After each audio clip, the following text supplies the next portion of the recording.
Well, hello and welcome to the Big ASAW Quiz. It's the first one of these we've done before, and you've got me and Darren for the evening. But hopefully, there's plenty of things for you guys to enjoy. Because we're going to give people time, I think, to sort of come in here in their dribs and drabs, we're going to just put the first round up on the screen straight away, and we can go with that. And we'll give it maybe 10 minutes for you to start having a think about that, and we can jump in from there. So without further ado, I'm going to throw the first round up on the board. Let me get rid of that banner because that's obstructing things. Okay, so this is an Only Connect wall. So what you've got here is 16 players, and what you should be doing is looking for 4 groups of 4 in this wall, which you can break down and find a theme for each of them. So it could be, for example, 4 players who were the top scorers in the division. For example, that's not the case in this wall, but that might be a good example of that. And hopefully, once you start getting a couple of the groups, you'll start being able to break them down and work out a few of those. Like I say, we'll give this about 10 minutes. Wait for people to come in, and as we're going, we'll talk through the ins and outs of things a little bit more when we're there. Do pop in and say hello if you are in the chat. We should be on Periscope or YouTube, and yeah, it's good to see plenty of people showing up already. But I'm here with Darren. So Darren, as we're waiting for people to come in, how you doing? You all right? Yeah, I'm doing all right, mate. Thanks. Yeah. How are you feeling? How are you feeling after the game yesterday? Yeah, good. I mean, it was quite a stressful second half, particularly, wasn't it? And I think we were pretty poor in a lot of ways. But it was really good to see. I think I might have mentioned once or twice on the podcast that when I played as a defender. So I really enjoyed the second half on some level because there was lots of heading it, kicking it clear, lots of tackles, lots of lovely last ditch defending, which is always nice to see. But I also noted that you were quite cross about some of our play yesterday. So it'd be good to get into that a little bit, I think. Yeah, before we do that, there's some people asking how we answer. So what I've done is if you write your answers down on paper, that's perfectly fine. If you do want to involve yourself in the draw for, well, I guess it's not a draw, it's the winner will get £25 prize. If you want to involve yourself in that, then if you check in the chat now, you should see a link to a Google form, which basically is an answer sheet. And what we're going to do is we're going to go through the whole quiz, and we will, at the end of that, you can submit your form with all your answers. Then we'll give the answers, and as long as you've submitted your form before the final cutoff point, then you will be eligible to win the quiz. And then what we'll do is we'll just run through all the answers, and you can mark them yourselves. And then just to verify, whoever says they've got the highest mark, I'll just then nip into the Google Forms backlog and just check that you have got the right answers, and then we'll go from there. So that's that. The other thing that you might want to see is I also have a visual for the quiz. So all of the visual questions are in this Google into the chat right about now. Good. Yeah. So if you click on that, then that will take you through to the visual elements for the quiz. So that if we don't have them on the screen at any one time, then you can just drop into that document, and they should all be there. And if you have any questions, just drop them in the chat. We're keeping an eye on that as we go. So yeah, we'll try and keep an eye on things as they are. But yeah, let's get back to yesterday's game. An interesting game, I think, because it was very much not what we expected to happen. I mean, structurally, it was exactly what we expected to happen. But yeah, an interesting first half, good first half, with vestiges of control. But in the second half, we seemed to lose a lot of that control, didn't we? And same old things that we talk about a lot. I think it's this idea of not being able to control the ball in wide areas, particularly. I've mentioned before actually that when we play the 3-3-1-3, I have been a little bit nervous about our ability to progress through the wing backs in particular, and I think that happened a bit again yesterday. And we keep seeing this substitution where Dallas has moved into midfield and Shackleton's played as a right wing back, and I think that's partly to try and help the build up play in the wide areas. I think Josh posted from the Twitter account yesterday. the stat zone turnovers, so showing where it was that Burnley were winning the ball, and they were winning the ball a lot on the right in advanced areas, and it's that sort of thing that I think really causes us problems. Yeah.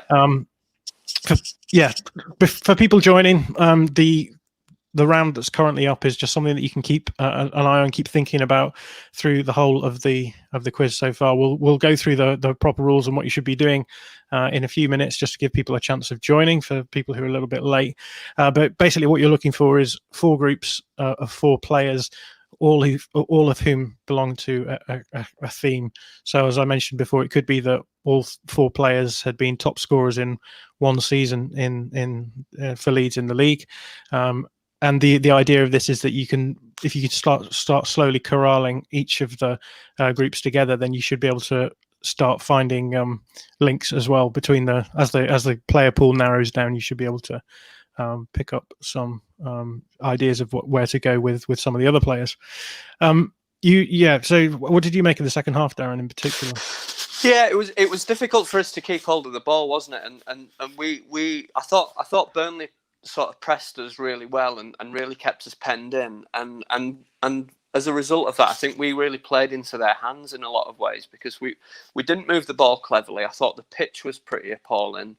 I thought that really didn't help us, and I recognise that it's our home pitch and we should be more used to it than our opponents. But having said that, the sort of football that Burnley play, it's kind of, you could call it agricultural, and that would suit the pitch that they were playing on yesterday. So, but I actually thought that we showed a lot of resolve. I thought that Meslier, Struijk, Phillips, and Ayling were all absolutely outstanding in terms of their defensive work, and I just wish that we'd have been able to kind of start keeping the ball a little bit better and drag the game up. I sort of expected that Burnley would have a spell at the start of the second half, and then we would be able to take control back, but we never managed to regain control in the way that we've done in games where we've kind of struggled for possession in that way before. So yeah, it was all around, it was a pretty stressful experience, and just happy to come away with the win, I think.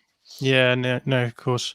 And obviously, the situation that we're in, points wise, puts us in a really good position in the table. As we were looking at the 538 predictions for who's going to finish where in the Premier League, and I think they've got Leeds at about 5% chance of relegation right now. So we're really likely to stay in the division this season. So that's quite nice. You mentioned the pitch being a little bit shonky at the moment. Why do you think that is? Do you think it's just a wear and tear thing? Yeah, I think there was some information that came out last year. I think Angus Kinnear talked about it. I can't remember when or where, but basically that the pitch is well, I think, is years overdue replacing, going back to the Chileno period, and I think, clearly it looks old and knackered, doesn't it? And I think the West Yorkshire weather doesn't help, but that's, the weather's been bad everywhere, and other pitches around the Premier League have looked pretty good. So I think all told, I think it's probably just due to the age of the thing, and that it really does need replacing. I think they intended to do it in the summer, but because we didn't really have a summer in terms of a break from football anyway, they never got the chance to do it. So I think it's really hamstringing us at the moment, because we're the sort of team that needs the ball just to travel through, because even really good players yesterday, it was taking them 2 or 3 touches to kind of really properly get the ball under control, and that's absolutely the last thing that someone like Pablo Hernandez or Rafinha needs. They need to kill the ball and it come right under immediately, instead of it bobbling away or bits of turf giving out from under them and stuff. Yeah, just for those people who have joined since we began, we're just biding our time a little bit to give people a chance to get up and running, get into watching the streams. The thing that you currently see in the background is a sort of first round that's going to be running through the whole quiz. It's an only connect all, as you can see at the top of the screen. These 16 players can be arranged into 4 groups of 4 with a shared theme. You get 4 points for each correct group and 2 points for each correct theme. I realise this is really tricky, so I am going to give. You had a go, didn't you, Darren? I didn't get anywhere with it, to be honest. Yeah, okay. I'm glad I'm not playing for this 25 quid. I will give you a couple of clues as we go on, depending on how tough people find it. But one of the links involves international football, so that's one way for you to have a go of jumping in there. And obviously, once you've got one group, you can start sort of corralling players in and working out who's left over, and then you can start thinking about what links the remaining players. So keep an eye on that. If you scroll up the chat, you will see two links, one of which is to a Google Forms, which is what you need to submit your answers on if you want to enter to win the £25 prize. The other one is just a Google Doc with all of the visual elements of this quiz in. So if you want to, obviously we'll take down the picture in the background. We'll take that down in a moment when we really kick in. But if you want to keep having a look at that, then if you drop into that Google document, it's there with some of the other visual elements of the quiz as well. We've got a few people just talking about various things from the game. So Claudio Aravena says, I agree with that. It seems the issue is midfield. I think Hernandez sub was the right call. Click looks burnt out. Shackleton should have gone into midfield instead of right back. That's something we've talked a lot about recently on the podcast. And then Jacob Stanbridge, it was interesting to see Dallas and Shackleton swap positions after Burnley changed to 4-3-3. Why do you think this was? My best guess is Bielsa preferred Dallas's physical presence up against Barnes. What did you make anything of that? I think I would probably agree with that. I think Dallas has got a better chance of matching Barnes physically, hasn't he, than Shackleton would have, who could be very easily moved out of the way. So yeah, probably right. Yeah, I think it also comes down to the pressing. I do think Burnley tried to press a little bit higher, tried to disrupt our build-up play, and I think Dallas is a little bit susceptible to that, and especially because we build up down the right-hand side. I think Bielsa often likes to bring Shackleton across just to help in the build-up. Moving Dallas into the middle maybe was sort of to allow for, I think, Hernandez maybe being there as well. I think Bielsa probably wanted a little bit more defensive quality in the midfield area because it started feeling a little bit thin maybe there. But I've not really watched the game actually. I've been very much enjoying my Christmas break and haven't jumped in for that. So I will have a watch back and I will make some comments on the Twitter feed probably. All I've done today is watch every game action for Melier and Strike on my Scout today.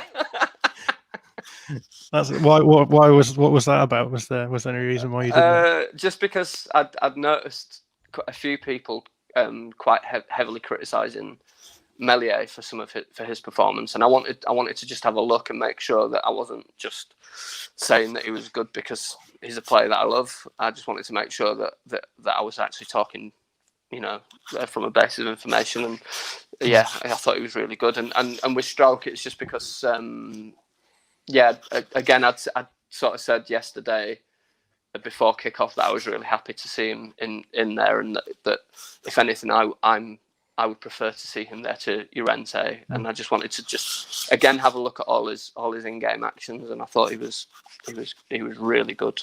I thought he was really good. Yeah, I'm excited about those two. It'll be great having them in our team for the next 2 seasons.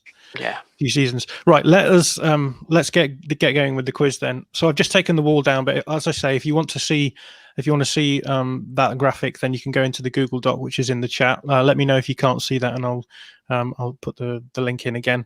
I'm just going to throw up the overview of the quiz, but before we do that, again, there's also another link in the chat, which is to a Google form, which if you want to enter for the £25 prize, you'll have to fill in the form with the answers in and send it in just before we close the quiz at the end, so that we've got some kind of proof that you haven't been fiddling with the answers, basically. So yeah, we've got a record of you putting down answers before we actually read them out. So if you want to enter for the £25 prize, head over to the Google form and fill that out as well as you're going along. Overview of the quiz. So as you can see, we've got the Only Connect wall, which will be running throughout the quiz itself. as I've said, one of the links is to do with international football if you're struggling to get going on there. So have a think about that and see if that gets you anywhere. We're going to start off with just a round based on the season so far. So we've got a question from each of the 15 games that Leeds have played so far. That'll be the first round. We then got a question, a round a visual round, I guess, based on stadiums from the air. Again, if you want to see the visual elements to that, head over to the Google Doc in the chat. We've got a historical round that Darren's done because he's the oldest person I've ever met. So it was only right for him to do a historical round. And then we've got some managerial debut 11s. So we'll put some 11s up and ask some questions about that. And then obviously it wouldn't be an All Stats Aren't We quiz without a Know Your Metric round. And that will be the round that we close off with.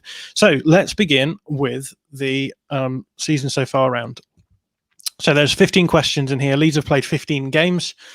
And so there's a question about each of the games so far. Some of the questions have more than 1 point available to them. So in total, we have 23 points, I think, from 15 questions. So let's get going. So this is round one, the season so far. Question one. Leeds' first game of the season was against Liverpool. In the 62nd minute, Leeds made a double substitution. Who were the first two players brought on for Leeds in the 2021 Premier League season? So Leeds made a substitution in the 67th minute of the Liverpool game. They brought on two players. Who were those two players?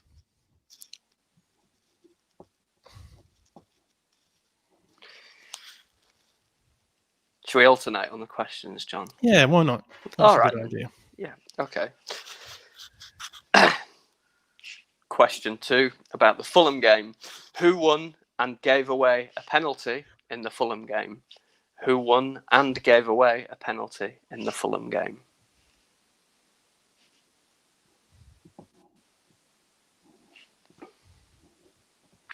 Hobbsy wanted to know where my hat is in the chat.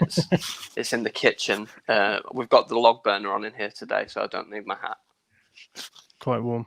It is. James Middleton says, Frank Lampard here. If I don't win the £25 prize, it's my player's fault. There we go. It's true. Right, what question are we on? 3. So question 3 is the Sheffield United game. So Leeds played with a strike partnership for the first time this season against Sheffield United. Who were they? So if you name those two players who played in the strike partnership against Sheffield United, that would be great.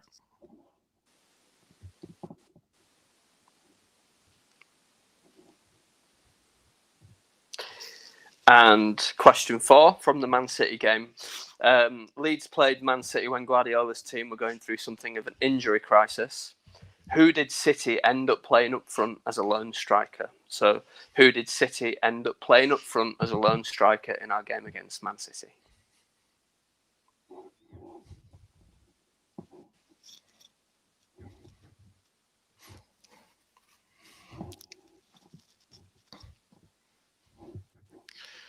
Question number 5. That's the game against Wolves. So Wolves ended up nicking a late goal against Leeds when they visited Elland Road.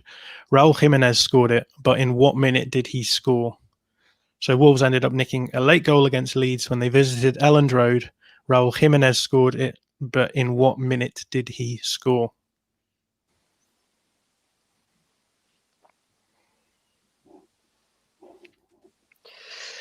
Question 6. Leeds thrashed Aston Villa 3-0 at Villa Park. But what was the score at half-time? What was the score at half-time against Villa?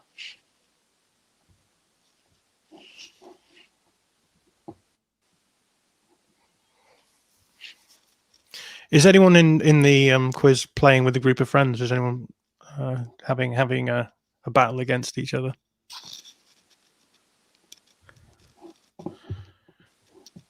Do let us know in the chat. Question 7. The 7th game of the season was against Leicester City. We've got Leeds have struggled against sides like Leicester who play in a 3-4-3 formation. Who did Leicester play in their back three against us? So Leeds have struggled against sides like Leicester who play with a back three. But who did Leicester play in their back three when they played us?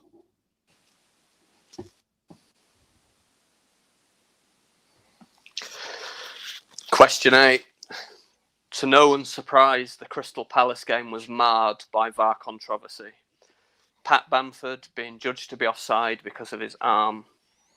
Mike Dean was in charge of the technology that day.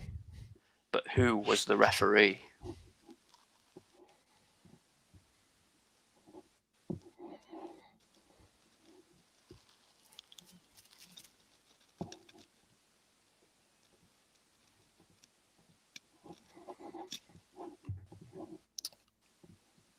Question 9. So the 9th game of the season was against Arsenal.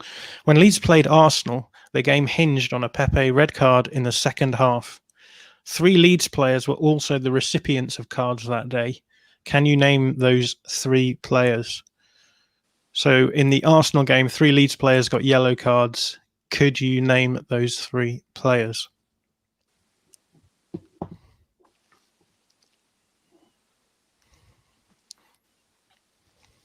With Jacob Stambridge in the chat saying he wishes his friends were Leeds fans. I don't know.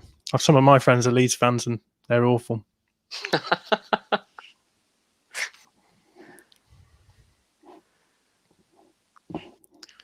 All of my friends are on All Stats, aren't we? You can confirm that they're awful then, yeah. Indeed. Question 10. Everton played with 2 unusual wing-backs in their 3-4-3 formation when they faced Leeds. Who were those wing-backs? So Everton played with 2 unusual wing-backs in their 3-4-3 formation. Who were they?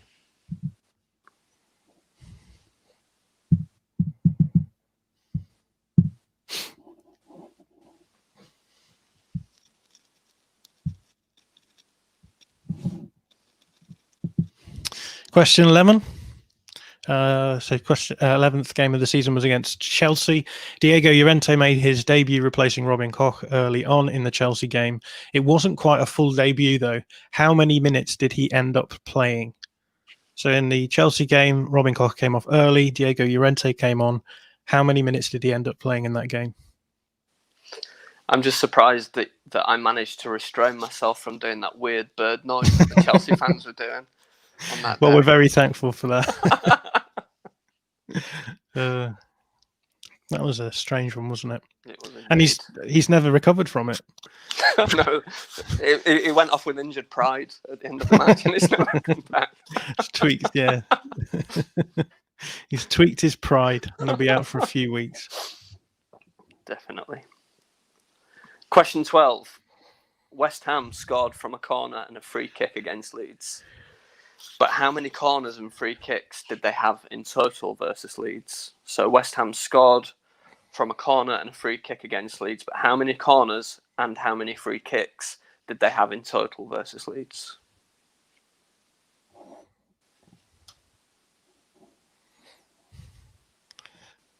My sister is playing the quiz, and she said, "When I'm in doubt, I'm putting Bamford down every time." That's absolutely reasonable.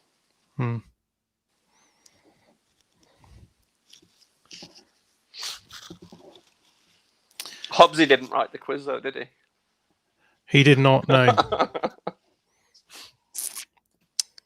Although I'm surprised he's not on, given that we've got our wonderful faces on. You know, he's usually tempted out of his wilderness wanderings when there's a chance of streaming his lovely face. It's the only time we ever see him when he's not eating Pringles. When he's on when he's on his best behaviour on the stream. Question 13. So that was the Newcastle game. Pablo Hernandez made a name for himself, assisting 2 goals in the Newcastle game after his substitution. But who assisted the other 3 goals? So Pablo Hernandez got 2 assists against Newcastle in a 5-2 win, but who assisted the other 3 goals? Do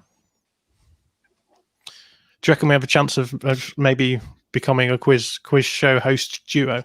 I think so. I think we've got good chemistry, to be honest. Could you imagine? It'd be all right. It's better than there was one with Richard Osmond earlier that I watched, and this would be better than that. Definitely. Pointless is good. He's on it wasn't pointless. It was something to do where they had to rhyme the answers, and one of the answers was Priti Patel Highway to Hell, which I was pretty down for as an answer.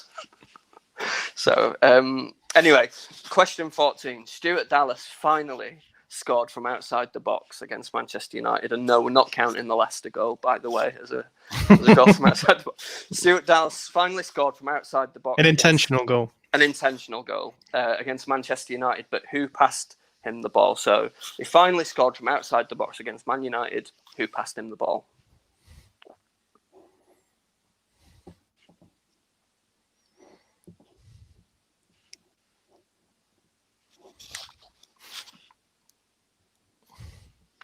And that brings us to the 15th game of the season, which was the most recent game against Burnley. So Leeds beat Burnley thanks to a Patrick Bamford penalty in the first half. How many penalties have Leeds taken in total this season so far? So Bamford scored a penalty in the first half yesterday. Was it yesterday? Yeah. To win Leeds the game. But how many penalties have Leeds taken in total this season so far?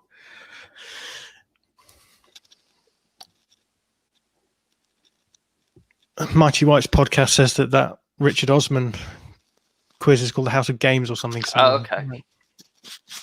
He sees himself as a bit of a quiz show host specialist these days, Richard Osmond. He does. Although I didn't know he's written a book recently, a novel, and I think he sold more than 1 million copies this year, which seems wild to me. Yeah, and I don't know anyone that's read it. Yeah. It sold like more books, more than you can possibly imagine. Yeah. He is a very tall man. I saw him when the baseball was on at the London Stadium. I was there, and he walked past. He's something like 6'7". He's gigantic, very tall man. Okay. Can he play centre half? I don't know. He's a big Fulham fan, isn't he? I think. Okay. Big Fulham fan. Okay. Richard Osman is the brains behind Deal or No Deal, apparently, according to Mel Parnell. Is that right? Come for the Leeds United quiz and stay for the trivia about game shows and popular culture. Oh, speaking about game shows and popular culture, Neil Hannon was on Mastermind earlier, John. I thought you'd like to know that. Oh, he was on what? Mastermind. Oh, really? What was his specialist subject? I only saw the end of it. I only saw the general knowledge rounds, I'm afraid. Okay. Did he do all right? Smart guy. He did well. He's a smart guy, yeah. So that's the end of the first round, or I guess technically the second round. But if there's any questions that you want repeating, do drop them in the chat, and we'll go to that. But without further ado, we'll give you a couple of minutes for that. But without further ado, I'll move on to our second round, which is Stadiums from the Air round. This will require me to do a little bit of fiddling with the banners. I'll do a few uploads here. So, where is this? So I'm going to throw up the rules for this. So stadiums from the air. So in this round, we're going to show you 8 stadiums from the air. You're going to get 1 point for naming the team who play there, and 2 points for giving us the official name of the stadium. And on top of all of this, there is a link between all of the stadiums, which should help you solve some of the ones you don't know. If you get the link, you will also get a further 3 points. And I realize that I haven't included an answer for this on the Google form. So if you do have an answer to the link, just throw it into the end of the last question. You should be able to drop it in there. I will also say that of these 8 stadiums, the first 4 are in the UK and the second 4 are in the EU. So I'll get rid of that and I will load up the first stadium. I'll just check the chat actually to make sure. The question, Dave Player says, can you repeat some of the other round 1 questions later? Yeah, we can do. And if you have any questions that you want repeating, do just drop in the chat and we'll sort you out for that. That Jacob Stanbridge says that Richard Osman's brother is in Suede. I believe his name is Matt Osman. James Middleton says, does that include Click's 10 goes against West Ham? Well, you know, therein lies the question. Right. So let's move on to the second round. And here is the first stadium from the air. Like I say, if you want to look at these in your own time, there is a Google Doc with the visual elements of the quiz in it. I will share that now in the chat so that you can have a look back over them if you want to.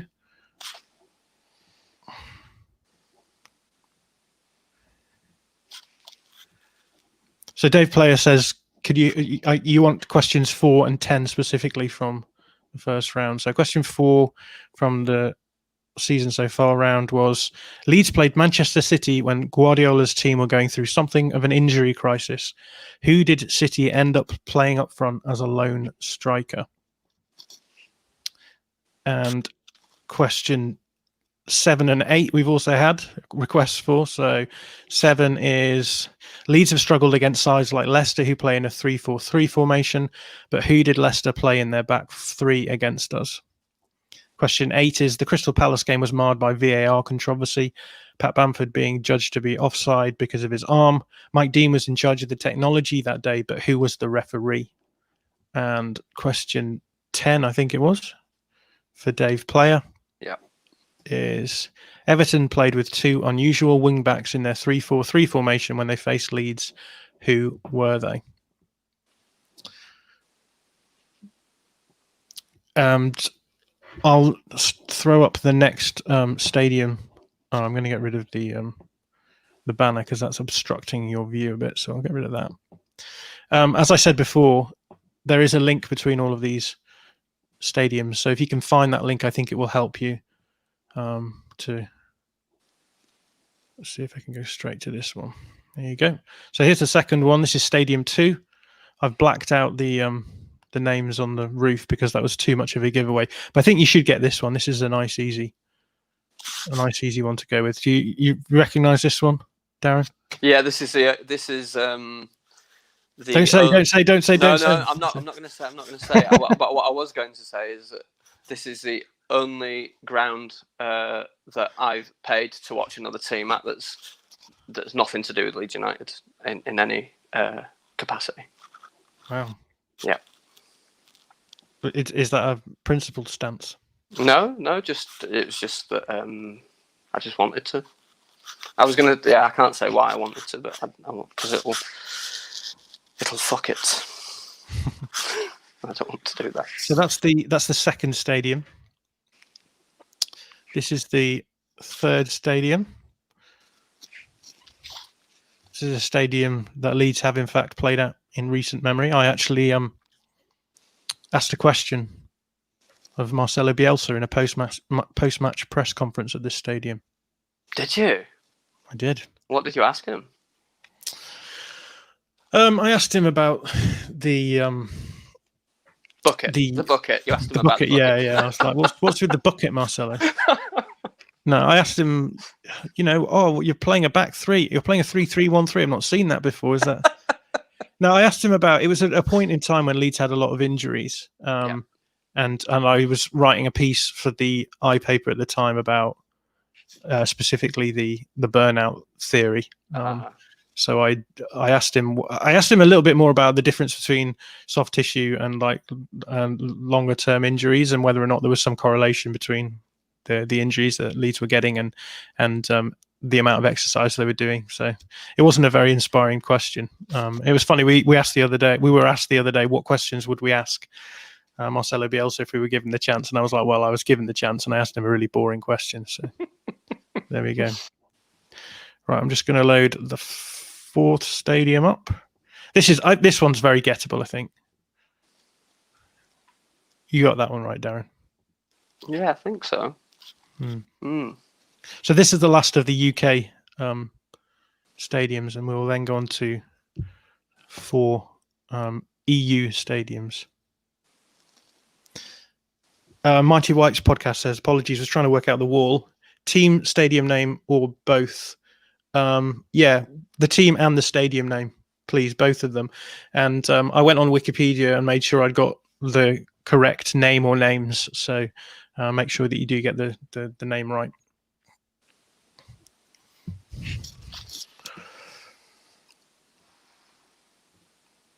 Right. This is when they start getting a bit trickier. So here's Stadium 5. And those blue blobs are just me covering up the initials so that it's not quite so obvious which team plays there.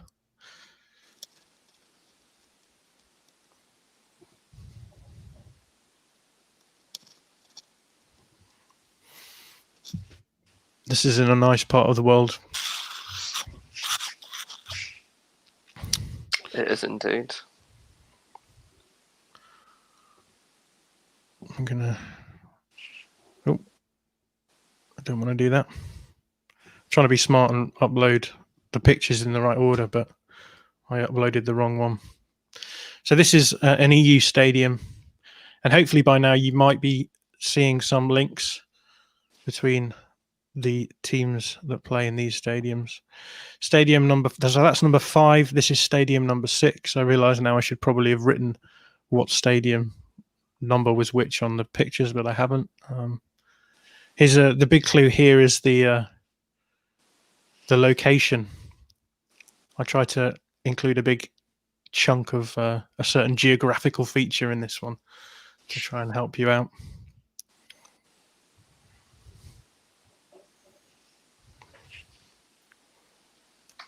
This is a stadium I've actually been to. Ah. As a clue, I'll give you a clue. I went with an ex actually, and we went to see a very specific player play here. Naby Keita. I went to see Naby Keita play in this stadium, but when it actually arrived, Naby Keita was injured, so we didn't get to see him. Right, that's stadium number 6. Stadium number 7 is this one. This looks like a nice place to go watch football, doesn't it? Yeah. It's a bit nicer than Preston or whatever.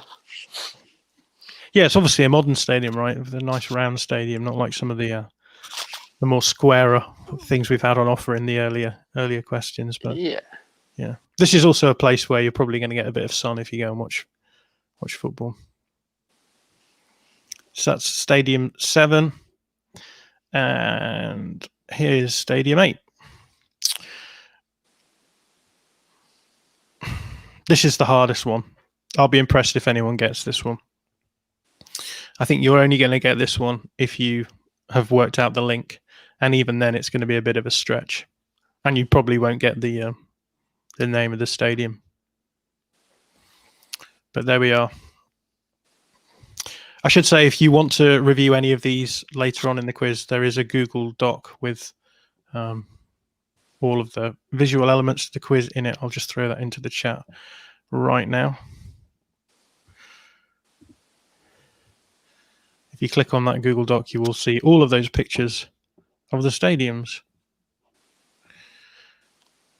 So rather than going through those again, do refer to that doc if there's any that you want to see again. But as for now, I'm not going to bother with them. Right, what's the next round? It's the manager's debut starting 11, isn't it? I've got the historical round down, actually. Oh, is it the historic? Yes, it is indeed. It's Darren's big historical round. Big history, because I'm very old, apparently. Okay, so question 1 in the history round. There is 1 point available for every first team sponsor since they were introduced in 1981. And there are 18 points available. I'll be amazed if anybody gets them all. So 1 point for every first team shirt sponsor since they were introduced in 1981. And there are 18 points available. Do you remember the first shirt sponsor? I'm not quite that old. I was only 2. The first one I can remember is the 5th one. Right. Yeah. I'm just going to have a look and see which was the first one that I remember. Yeah, probably the 5th one as well. Yeah. 5th one's pretty iconic, isn't it? It is. I've got the lovely away shirt from that season. A retro version of it, and it's one of my favourites. When do you think was the last? Around which one do you think? Well, we can't really answer this without saying it, but there's a lot of really bad ones recently, isn't there? What was the last iconic? I'm going to highlight it on. I don't know if you can. You're not in the sheet, so you can't see it. I've highlighted one. I'll put it in the private chat, and you can see if you think this was the last one we had. Okay. It's very secretive. Oh, yeah. I reckon yeah. that's the last really iconic one. I guess you could maybe argue the next two, maybe, but after that, it really goes downhill. I think the next one is probably the most iconic one than that one. But More okay. yeah, but there are other ones which come to my mind quicker. I'm not a fan of this season's sponsor. I think I've said that a couple of times. Yeah. So just to reiterate the question, there's 18 shirt sponsors that Leeds have had for the first team since the shirt sponsors were introduced in 1981. So name as many of those shirt sponsors as you can. What do you reckon is the highest number people will get of this? I don't know. 10? 10 or 12 would be a really good score, I think. Yeah, I think so too.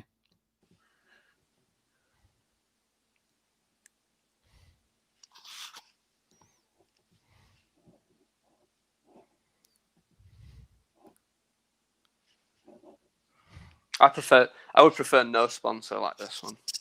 That would be my preference, but you never get that anymore, do you? You know. Well, there was that one shirt we had. Yeah, which was probably our best shirt, the Kappa shirt. Yeah, that was a good one. But that was only because they messed up, didn't they? Yeah, it got Cholino, didn't it? Yeah, I think so. Although, if I'm correct, it did have a shirt sponsor on the back. It did have like a smaller sponsor, but I love that shirt. It was great. Yeah, it was good. Andy Grady says, I think 8 would be a great score. I think so too. It's very easy for me to look down the list and say, well, I know that one, and I know that one, and I know that one. But obviously going the other way around is a little bit harder, right? Yeah. Starting from a blank slate and having to name them. Yeah. Right, should we have the next one? Yep. Okay. So, of the famous Reevy team lineup that everyone thinks of, which is Sprake, Reaney, Cooper, Charlton, Hunter, Lorimer, Bremner, Giles, Gray, Clark and Jones. The next couple of questions are about this lineup. So this first question is, how many times did this lineup play together? How many times did Sprake, Reaney, Cooper, Charlton, Hunter, Lorimer, Bremner, Giles, Gray, Clark and Jones take the pitch together for Leeds United?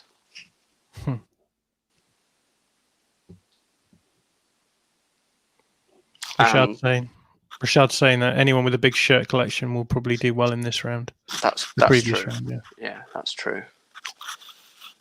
That's true. Okay, so how many times did Sprake, Reaney, Cooper, Charlton, Hunter, Lorimer, Bremner, Giles, Gray, Clark and Jones take the pitch together?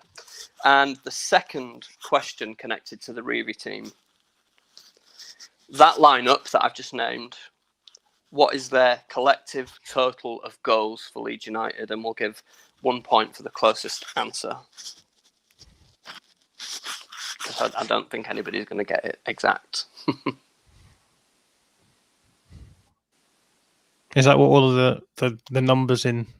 Yes. There's a lot of goals there, isn't there? There are a lot of goals. Of goals. Yeah.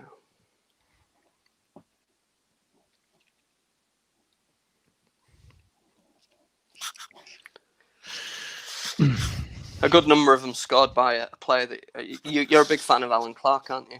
You like Clarky, don't you? Yeah, it was. I've not watched a huge amount of full 90s for the Revy era team. Do you say Revy or Reevy? It depends. Did you change it? Yeah, I feel like everyone does that. Yeah. I think it's supposed to be Revy, to be honest, but I sometimes forget that and say Reevy.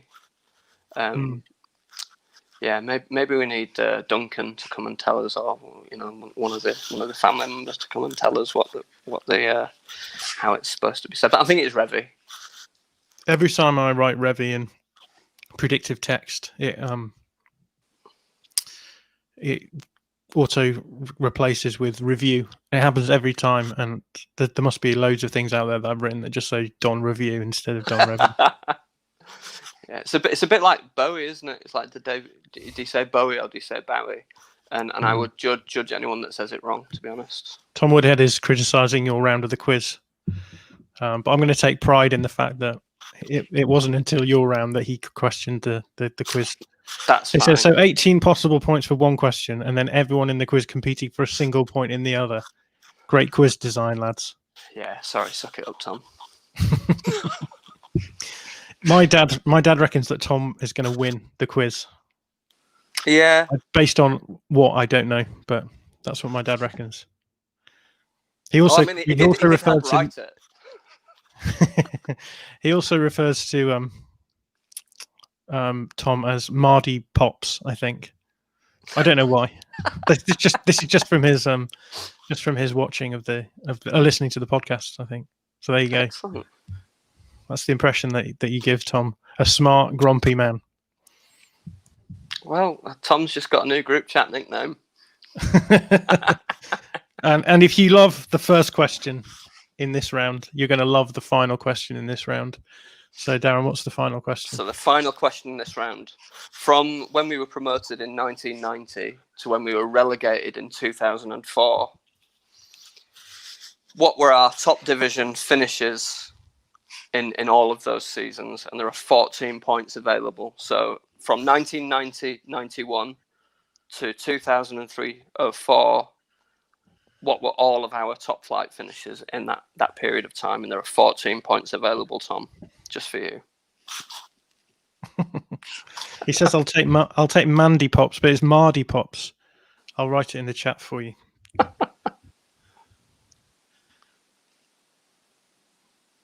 Mardy Pops. I've never heard him use that phrase ever in my life. It's quite an unusual phrase, isn't it? It is, yeah. Tom only started watching halfway through, so he's excusing himself using that as an argument. That's a bit Frank Lampard of you, that, Tom. Tom said it was a typical typo. This is something that does happen, though. I think the older that you get, the more type. I don't know, and I don't know whether or not this is because you can't become more clumsy, or if it's because you care less and less about being accurate. But it's one of those two things. Just a reminder, while we've got a break and people are thinking through this, if you do want to compete for the £25 prize, then there is a Google form which you need to fill in, and I will put that in the chat right now. If you fill in this form, it's basically got an answer sheet on there, and then when we get to the end of the quiz, we will give you time to fill that out, and then we'll cut things off, and I'll make sure that no one can add any more answers, and then we'll go when we do read out the answers, you can mark your own sheets, and then if you think you've got the best score, then I will compare your score with what you submitted. So this is a really smart idea, I thought, to get around cheating, but it also means that you have to fill in a form and get it all right. So no doubt it will go horribly wrong and someone will sue me for damages, or for the love of £25. But £250. It is. Yeah. It's a big old sum, really, if you think about it that way. It is indeed. Right. Has anyone got any re-questions that they want from that round? There's only 4, so I'm sure you've got your heads around it, but I'm sure you're also spending a lot of time on these questions because there's plenty of scope with them. I guess we could go through them quickly. Yep. Okay, so, question 1. 1 point for every first team sponsor since they were introduced in 1981, and there are 18 points available for that. Question 2 was, of the famous Reevy team lineup, Spray, Creaney, Cooper, Charlton, Hunter, Lorimer, Bremner, Giles, Gray, Clark and Jones, how many times did this lineup play together? Question 3 is, what is that lineup's collective total of goals for Leeds United? And there is 1 point available for the closest answer.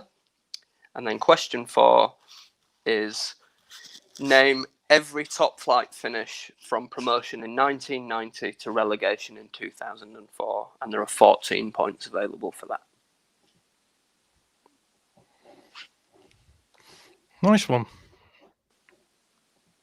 So if everyone's ready to get going, giving you plenty of time. Again, we'll give you a bit of time at the end if you feel as though you need more.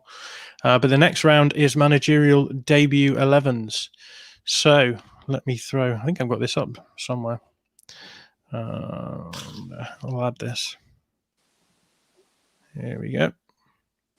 So, managerial debut 11. So in this round, we're going to show you 5 starting 11s for a manager's Leeds United debut game. Each of the managers was appointed after 2015, just to help you out there. You get 1 point for naming the manager, 1 point for correctly identifying each of the 3 missing players, and 1 point for naming the opposition on the day. So again, I refer you to the Google Doc if you want to have a look at these in your own time. We'll put them up here individually. The first one is this one. So that's weird. Half of me, half of you, and a lovely screenshot. So as you can see, the manager isn't named, and then each of there's 3 players missing, which is denoted by number 1, 2, and 3. So what we want from you is the manager whose debut 11 this is, the 3 missing players, and also the opposition that they played against on that day. Did you get this one? I think this one's pretty easy. Yeah, I can't. I'm doing this on my phone because my computer was. I'm just trying to see which one it was. Yeah, you're not going to be able to. I can barely see this on my computer. But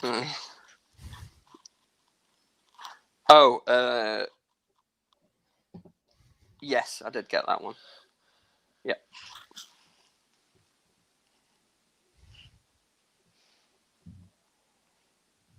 There was one of these eras that we're going to refer to here that I completely deleted from my memory entirely.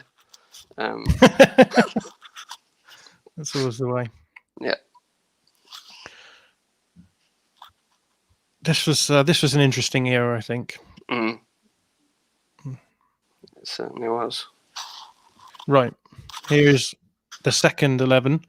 I have, in fact, eagle-eyed amongst you will notice that I've spelled Wiedwald wrong in this one, for which I am extremely penitent. Please forgive me. I like this one as well because we've got Forshaw playing as an advanced midfielder. All of these I've taken from Transfermarkt, so they may be wrong. But any complaints you have, please direct them to Transfermarkt, the website. It's nothing to do with me. Jonathan Pennington. No, Matthew Pennington. Matthew Pennington. Yeah. That's how interesting he is. That's how memorable a player he is. He was really good for about half. Well, he was really good in that game, but he only played 40 minutes and then went off injured, never to be seen again. Pennington was the player who they used the height of the cleaning sign in the hotel reception when he was, or maybe it was Elland Road reception when he arrived, to work out how tall he was. Do you remember? Someone took a photo through the window.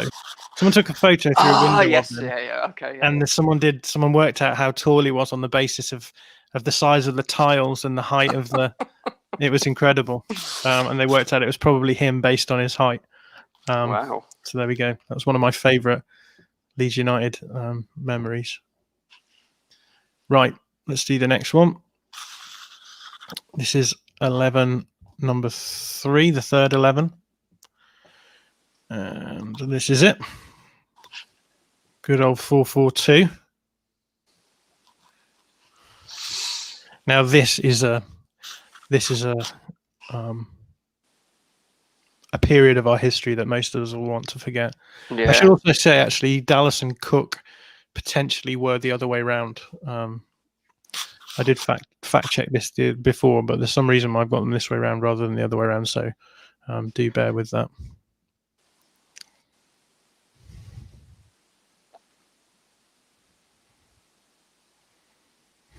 Chris Wood. Chris Woods. Formerly of this parish. Sam Byram. Yeah. I don't see much of him these days. I miss Sam sometimes, because I thought he was really good. I thought he was a decent player. Yeah. I knew someone who dated him. All right. Worked with someone who dated him. That's as interesting as the story gets, I'm afraid. Okay. No salacious detail, no. No. No. I think they just dated each other, like people do. Fourth 11 coming up.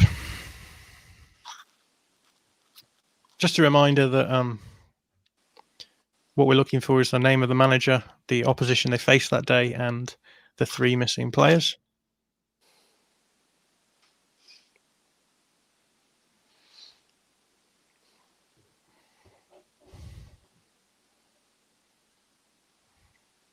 How are people doing with the wall? Has anyone got some good guesses on the old wall? Do we need more clues on that front? I'm glad that the clue that you gave earlier was along the lines of what I'd been thinking earlier, so that was at least reassuring on some level. I've done a few of these before on Twitter, and it feels like people get them really easily. So I've made this one maybe a bit too hard. There's quite a bit of overlap. There's themes that cover a few people, and you've just got to try and get a few of them and then cobble it together. But we'll see how we go. Yeah. Some people might get some themes, and some people might get some groups by mistake. So we'll see. Because you've included Paul Butler, I did wonder whether it was shittest players to have ever pulled on the shirt. but there's no one plenty else. Yeah, no one else on there would have fit into that category. Right, final one. So this is the 5th 11. Oops, I flipped it back. Not very good at this. Lewis Cook. Those are the days. It's Silvestri is now doing quite well, I believe in. He is, isn't he? He's in the Italy squad now. Is he? Yeah, he is. Wow. He wasn't a keeper that I took to in the same way that I took to young Meslier, I have to say. Yeah. I wonder what take you would have had on Meslier if he'd been playing under, I don't know, Uwe Rösler or someone like that. Do you reckon you would have liked him less? Yeah, no, I don't think so. I think he'd have had a lot more to do. Even he would have had a lot more to do, which is hard to think of when you think of how many saves he's had to make this season. But but right. As I said, yeah, so we've got Mighty White. So Mighty White says they've got guesses, yes. Good, probably not. Andy Grady says, is it all football related, the wall? It's not all football related, actually. There is one that is well, I don't know. I don't want to give it away, but yeah, there's one that is nothing to do with football. It just links those 4 players. It's good to see that people have got some guesses. As I said before as well, if you want to see any of these 11s back, then there is a Google Doc with all of the visual elements of this quiz in. Let me share that again. You can never share things too much. It'll go in the chat. That's true. And on that Google Doc is actually the link to the Google form that you should be filling in if you want to enter for the £25 prize. Dave Player says he thinks he's got Lewis Bakers but can't figure out the rest of the group. Right, I'm going to take this thing off our face. And that brings us to the final round of the quiz, which is Know Your Metric. It couldn't be an All Stats Aren't We quiz without something referencing metrics. So I had to wait until this morning to do this because I wanted to have the most cutting edge metrics for our quiz. So what I've done in this round, what we're going to do is we're going to give you 5 different metrics. So a metric is just simply a way of basically ordering stats. So, you might talk about how many red cards does someone have. So what we're going to do is we're going to give you 5 of those. And what we want to know is who ranks in the top 5 in order this season for these metrics. What we're going to do is you're going to get 1 point for each correctly placed player. So say we said goals scored as a metric, we all know that Pat Bamford is the top of the goal scoring chart. So we would probably put Pat Bamford 1, and then I haven't even got a clue who scored the second most. Is it Stuart Dallas? I think it's Dallas. Yeah, so you'd put Stuart Dallas 2, and then you might put whoever you else think next. But say that you put Stuart Dallas, say you put Mateus Klick between Stuart Dallas and Pat Bamford, then you wouldn't get a point for Stuart Dallas in third position. You have to get Stuart Dallas in the correct position that he is in the top 5 for that to count.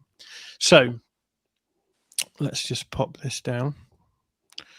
The 5 metrics we've got is, so the first one is, it wouldn't be, again, an All Stats Aren't We quiz if we didn't mention XG. So what I want to know is what you think of the top 5 XG creators for Leeds this season in terms of XG per 90 minutes. So the player who has the most XG per 90, and then the second most player with the player with the second most number of XG per 90, and I want the top 5 of those. So XG per 90 minutes. I'm a bit surprised to see the second person there. Yeah, I love doing these sorts of things. I did a bit of this with one of my friendship groups this week, where you just sort of throw up a few metrics and ask them to guess who's top, and they never guess. But yeah, there's some surprising ones in here, isn't there? There are, yeah. That's why I've done this per 90 as well, just because it gives us a better view of like who's been doing okay with fewer minutes under their belts, rather than XG total.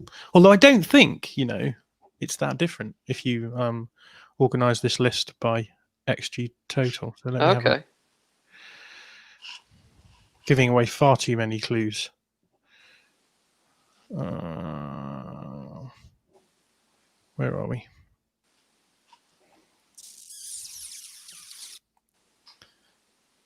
Yeah, it's pretty much exactly the same, I think. Wow. Which is interesting, isn't it? Certainly is.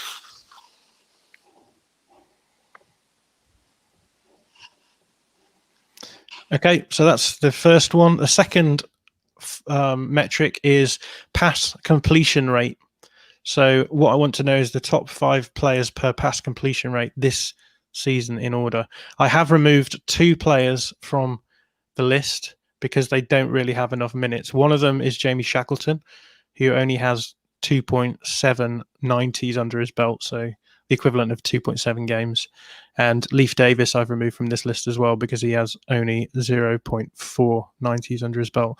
There is a player with, again, not many minutes under his belt who is quite high up in this list as well, but I've kept him in because he's been playing quite regularly.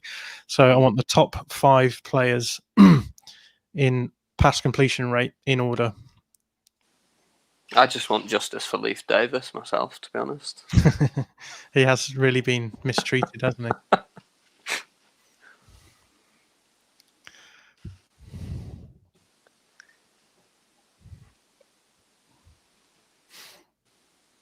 A few surprising names in here as well. Yeah, I was just having a look at it, and yeah, that is an interesting list because there's definitely one name not there which I would have expected to be there. Yeah. Interestingly, number 1 and number 2 in this list were flipped around before the Burnley game. Right. Which I guess makes sense if you know who we're talking about. But the player that we are talking about is remarkably good at passing. I think that goes under the radar a little bit. Right. Third metric is just a fun one. And it's just nutmegs, total nutmegs. So who do you think has the most nutmegs in order? I should admit that I think, let me just check this because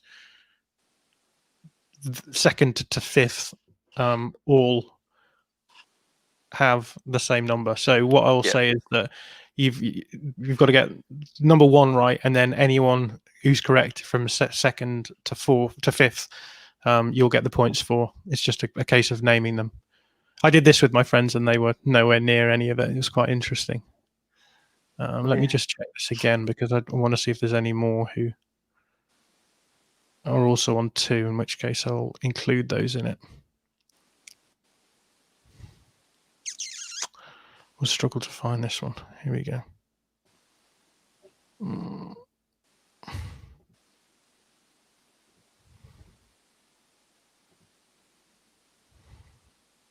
No, that's great. Yeah, so it works out that way. Okay. Yeah. So we have one top achieving not mega in our team, and then 4 people in second place. So that's who we're looking for.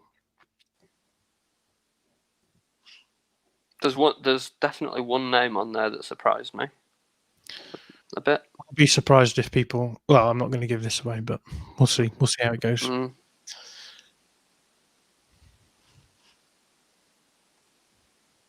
Yeah, there is a surprising name in there. There's also a surprising admission from this one as well. There is. Again, in danger of giving away too much. Right, the fourth one is tackles 1 per 90. So that's not attempted tackles, that is tackles that have been won per 90 minutes. And I'll be impressed if anyone gets anywhere close on these ones. Yeah. This is not what I expected it to look like. No. I'll be honest.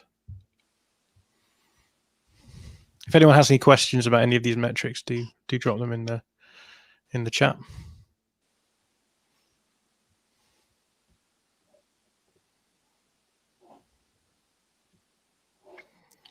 We should also talk about the game tomorrow, I suppose. We haven't really talked about it much. How are you feeling about that? Yeah, okay. I said before the Burnley match that I was perfectly content with 4 points from these 2 games, and I didn't care which order they came in. And having seen West Brom's performance against Liverpool, only the highlights, but I very much stick with that. I think they're going to be really, really difficult to beat. Yeah, I think it's going to be a really, really tough game, and I'm not looking forward to, if they do get anything out of it, I'm not looking forward to Sam Allardyce, kind of giving it the whole, I just out-tacticked Bielsa routine, which is almost inevitable. It will happen. Yeah. The final metric for you to list in order is yellow cards per 90 minutes. So we've got 5 players here who have the highest yellow cards per 90 minutes metrics. So not so surprising, this list of players. This is exactly what I expected to see. Yeah, this is very much about getting them in the right order, I think, more than getting the right players.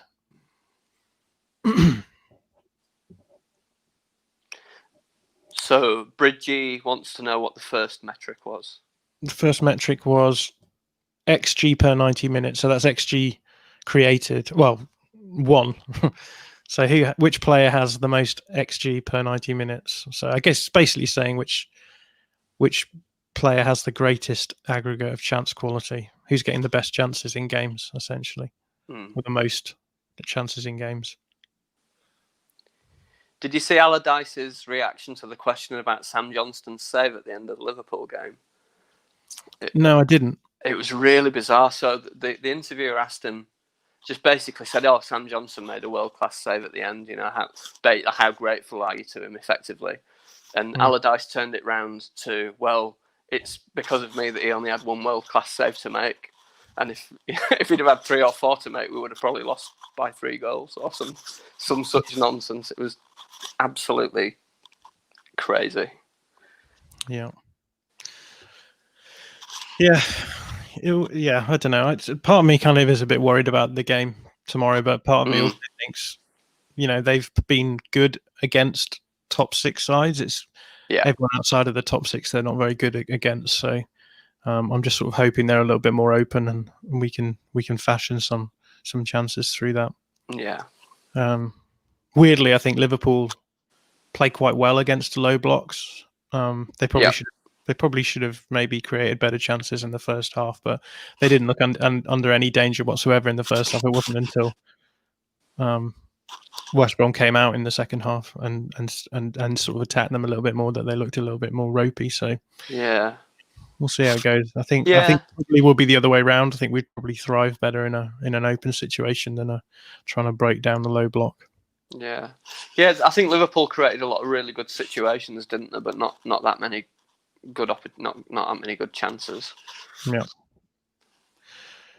Right. We'll give you maybe 10 minutes to finalize all of your answers.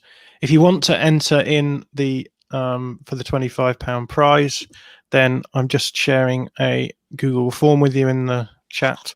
If you click on that and fill it out, and then click submit, after 10 minutes, 15 minutes, I will close submissions to that, and then we'll go through the answers, and then you guys can mark your own answer sheets, and if you think you've got the winning score, then I'll just corroborate with the this answer sheet that you submitted in the Google Forms, and then we will determine whether or not you are telling lies or not.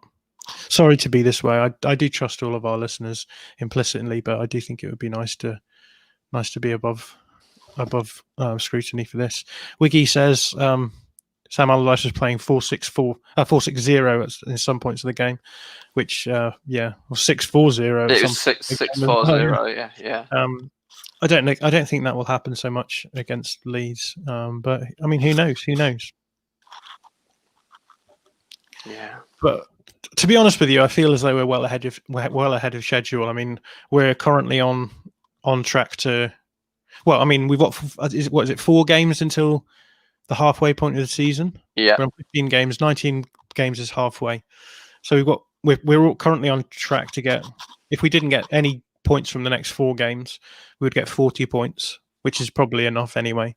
So in many respects, I'm sort of seeing each of these next 4 games as sort of free hits. If we can get any points from those games, we're very much looking at being pretty safe. We'd be on 26 points at the halfway point. Off the top of my head, I can't remember who the games are. We've got obviously West Brom, and then we've got Spurs. Yeah. We should be able to find out what the next few games are. Let's have a look. Actually, I've got the list here. Southampton, and then Brighton. So Spurs and Southampton would be games that we would probably not be expected to take anything from, but Brighton and West Brom, 4 points from those, I'd be happy, and then maybe nick a draw against one of the other two. I think that 5 points from that would be pretty. So it's not even. 4 plus 5 points from that, I'd be happy. 25 points for the midway point, and then you're looking at probably about 10 points to probably stay up. So you're talking 3 wins and a draw for the second half of the season. Yeah. But yeah, if we could get a win against West Brom and Brighton, even if you lose the other 2, you're talking 26 points at the halfway point. Pretty nice, I think. Yeah, I'd be perfectly happy with that. There's a comment about love to see us rest 6 or 7 versus the Baggies and have a real swing at Spurs. Yeah, that's Jody. Yeah, I can't. Richie's got a question. Was there just 4 questions for the last round? I think I've missed one. So you're talking about the metrics, yeah? So the first metric was XG per 90 minutes. The second one was pass completion rate. The third one was nutmegs. The fourth one was tackles won per 90 minutes. And the fifth one was yellow cards per 90 minutes. Just going to head over to see how many responses we've got in. We have no responses. No one's finished yet. So we'll keep this going a little bit longer. Mighty White's podcast says they've got 12 sponsors. And knowing Casey's has got 15, he's killing them. Who's Casey? That's a good question. Casey, make yourself known. Yes. 15, that's seriously 15 impressive. is good, yeah. I'm impressed with that. Casey must be up there with the favourites. Absolutely. There was one sponsor's name that I was always fascinated by when I stood in COP, and the sponsor's name was still around the stadium, and I just remember just thinking, what the hell is that? What does that mean?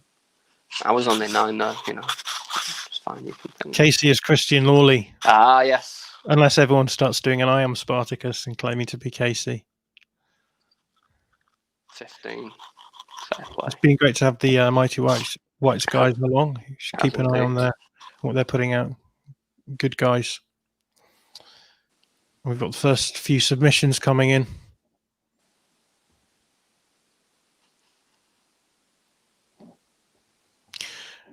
What it'd be interesting to see what you guys thought of the quiz. I've tried to make it a little bit different from like usual quizzes, so it'd be interesting to hear if you guys enjoyed the way that we did it.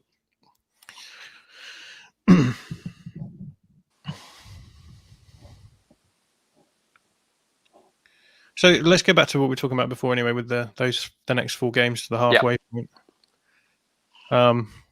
How do you feel about games like the Spurs game or the Southampton game? Do you think, I mean, Southampton are going to press, we know that, and we've struggled against high pressing sides. Yeah. Spurs aren't going to press. No.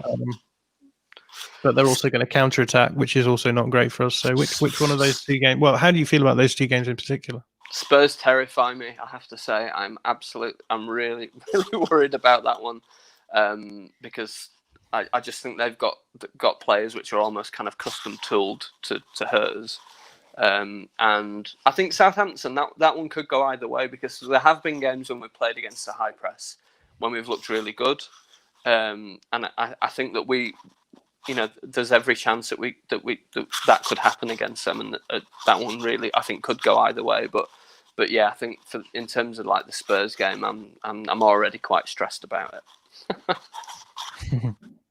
Yeah, it's just really obvious that that we're really gonna. I don't know. There's a big gap, isn't there, between the teams that we can beat, I think, and the teams that are just a level above. Yeah. So yeah, Leeds United media enemy section would be a good quiz format. Yeah, that's good. Substantial as well. Leader personalities we love to hate. Oh God, there's too many. Just Wiggy says it's a good quiz, very tough, especially the stadium round. Yeah, sorry about that. It's and Jacob says I think it's been put together well. He said he'd love if we'd have asked questions he knew the answer to. Hard, but not unreasonably so. Well, I guess it's hard for everyone. If it's hard, it's hard. Hopefully, everyone will have got enough points to make it competitive. Andy Grady says, lost it on the teams/managers. Always get my generations mixed up. Great quiz. I'll give it a few more minutes. We've got four submissions. So, 5. They're coming in now. We'll leave it a little bit longer. Yeah. How do you feel about the second half of the season? Do you feel as though, I don't want to say we get found out, because, like you say, I don't think that being found out is necessarily like a good category to talk about. No, I think I don't feel like, I think there's this kind of, the media narratives about burnout and all that kind of thing is obviously, it is nonsense. I think in terms of getting found out, I don't think there are any secrets about how Bielsa plays, and I don't think there are any secrets about what we do. And I think some managers will set out deliberately to disrupt that, as we've seen some coaches do throughout the season.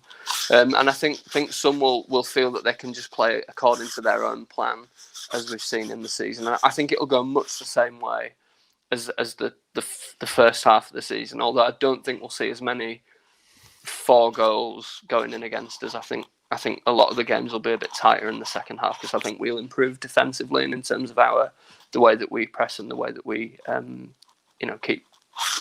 keep manage the games a bit more effectively, I think. Yeah, as Bridgie says, I think the pressure's off to a certain extent. The 6 wins are definitely safe. I think that's true. I think we'll be safe with 4 wins. Yeah. 4 wins, maybe 5 wins. 32, 35 points. I can't remember what the safe point was last season. Let's have a look. Yeah, I think it was about 35, wasn't it? Was it? Yeah, and the seasons are weird as well at the moment. It feels like everyone's sharing points, so maybe that it was not quite. It won't be quite as low as it was last season. But no. So last season, Bournemouth went down with 34 points. Villa stayed up with 35. So right. I mean, that's 4 wins, 5 wins, isn't it? Yeah. From where we are now. So 5 wins out of 24 games, 23 games. Yeah. Yeah. We can do that. I think it'd be interesting to see, what happens in terms of whether some of the teams at the bottom there start picking points up a little, at a slightly better rate, because at the moment there are a couple that are really, really struggling, aren't there? So, and they're not putting us under any pressure, or any of the teams above them under any pressure. So, Joe D says much less pressure than last 2 seasons at this stage. Our players play much better when able to express themselves, and that's true. Yeah, I agree. James Middleton with an interesting question: do we see Bielsa being here next season? Yeah, I think he's given enough of an indication that he's prepared to stay on for another year already. I wouldn't be surprised. It's interesting. I think that maybe this feels slightly different for him because with the promotion, it's almost as though it's like starting a new project, right? It's not with other clubs. It's kind of being like you do 2 years and you're like, what more can I do here? Whereas with Leeds, it was 2 years to get up, and then now he's got sort of a project which is survive this season, next season maybe build on that and see if he can start pushing for European places, I suppose, would be how he'll look at it. So yeah, I think that might come into it somewhat. Yeah, I think there's every chance he'll be here. Right, anyone else waiting to submit? I'll give you a minute to let me know if you still need time, but if not, I think we will. Another question here from Joe D. Which of our starting 13-14 do we see leaving before next season? It's an interesting question. Ooh. I don't really know if I see anybody. Perhaps Costa. It feels like he's sort of fallen from grace a little bit. Yeah, do you feel as though it'll be players who not force themselves out, but like with Barry Douglas, right? Where they'll say, look, I love it here, but I really need to have first team minutes. Yeah. I feel as though that'll be the way that it goes. Yeah, absolutely. So who the players who could reasonably expect to get first team minutes but currently aren't, it would really only be Costa, wouldn't it? Maybe, yeah. Right. Alioski's talking about signing a new contract, but so I think he'll probably be still around as a squad player next year. Just waiting on Dave's player to get them typed in. Sorry about making it a little bit more faffy, Dave.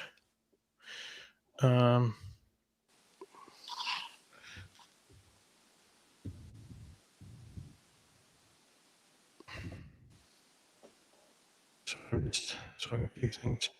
Marty White say, think Helder Costa goes and Jamie Shackleton because he needs to play. I think that's fair. Pablo might decide to call it a day, which would be sad. But we'll see. I guess there was the famous Phil Hay interview this summer where he said he'll keep playing as long as he feels as though he can. And I guess some of this season might make him feel like he can't. I don't know. Jacob Stambridge trying to trigger me. They're saying it's possible Forshaw goes. I think it's probably likely Forshaw goes. Yeah. Unless he sort of stays on in a coaching capacity, I could see that happening. I don't think we'll see. I don't think we'll see Forshaw ever play for us again, which is sad. But he gave me lots of pleasure for a couple of seasons. Absolutely. Yeah. In all the time I've been watching Leeds, I can only think of 2 players who've come back from injuries of this sort of length. Which were Gary Kelly and Batty when he came back from his Achilles problem. But apart from that, I think it's a long time ago. It's a long time ago. Different physical demands now. Bridgie says, I think the wings show that we're top heavy. But only the wings that we're top heavy, to be honest. So yeah, I think that's fair. I think if Costa goes, we'd sign another one though. Sign another winger. Yeah. Because I think he wants 4. He wants 4 first team options there, doesn't he? What have you made of Jan Poveda? There's a lot of anger about him being brought on. I really enjoy watching him. I think he's a lot of fun. I'm not sure how effective he is at the moment, but but if in terms of a player who's going to come on and make me smile and do something, interesting, I enjoy him. But I'm not sure he's. Yeah, I think he needs to.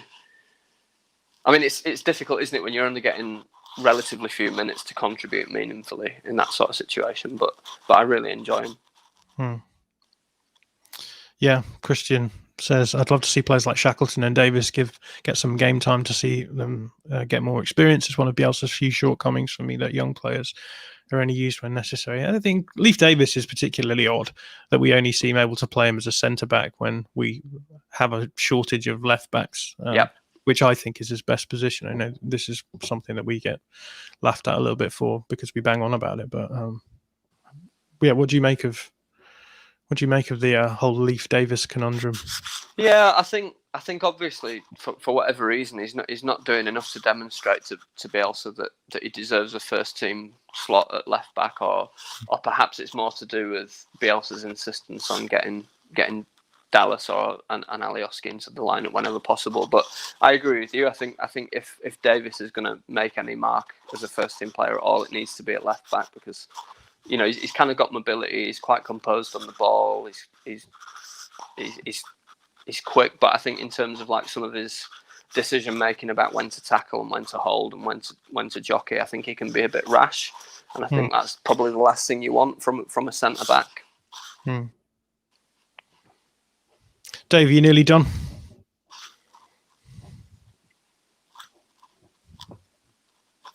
I guess it's not helpful asking him this because it's going to make him even slower.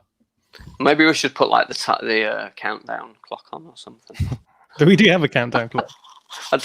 Do we? I don't know. Yeah, watch this. Ready.